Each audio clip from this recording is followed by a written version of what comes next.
This is a more detailed video on how I achieved this eyeshadow look. I'll be sharing some tips I've learned over the years. I'm here to show you that it doesn't need to be so intricate or so detailed to make a difference and bring the final look together.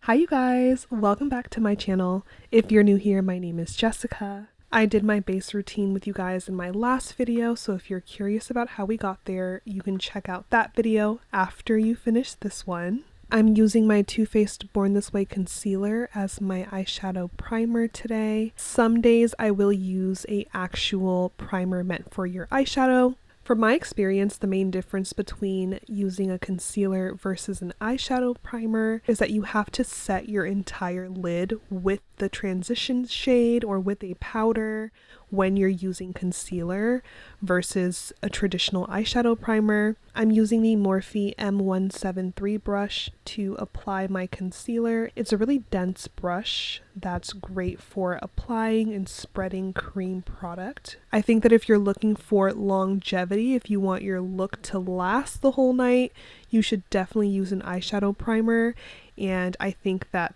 depending on the tone of your primer, it can also help you with pigmentation, make your look brighter. So those are some of the benefits and the pros. But for this look, I wanted to keep it simple for you guys, and I went in with my everyday concealer and used that as my base, and then I set that with my transition shade.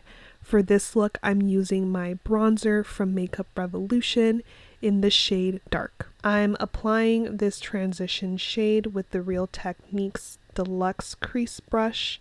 This one came in a kit, so I'm not sure what number it is. If you're someone that gets overwhelmed at the idea of creating an eyeshadow look, or you just don't know where to start, you need to choose from a formula. For example, in this video, I'm doing shimmer on the lid, a deep matte shadow on the outer corners, and a highlight on the inner corner. It's really easy to follow a formula, play around with different colors, different shadows, and work on your technique. Tarte has the cutest mini palettes that I've seen. This one is so cute. I'll be using the Tartlette Toasted palette. This palette has 6 shades, 3 shimmers, and 3 transition mattes. So I think it's the perfect everyday, and you can add a pop of color. Tarte's palettes always smell so good to me for some reason, so you know I had to take just a quick whiff. I would definitely describe these shades as toasty. We have some warm shimmers, and we have some deep and red tones involved.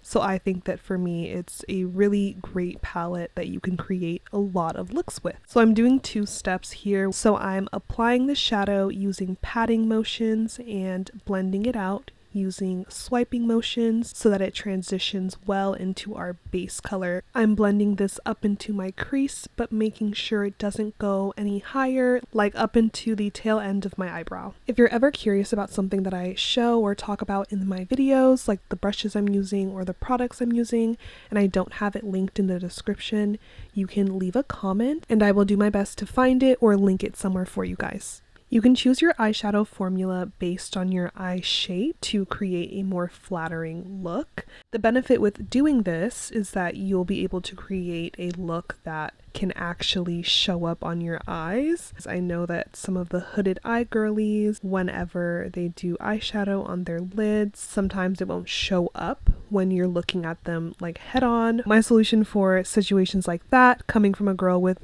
pretty narrow almond shaped eyes, is to just bring that eyeshadow above where your eye naturally creases, and that will help bring your shadow out to the front. This helps your look become more visible. I want to show you guys how easy it is to create a bright, beautiful summer look using just one small little palette that can fit in your purse, which is great for touch-ups if you need to do that, but these shadows have pretty long wear in my opinion. Using the shade Blaze, I'm adding that onto my lid, making sure that I keep it concentrated in the center and towards the front of my inner corner. Okay, now let's talk about technique. The way that you apply your eyeshadow can actually affect the way that it appears on your eyes. There are a few different techniques that you can use to apply your eyeshadow. So some people like to pat on shadows with their ring finger. That finger has a softer touch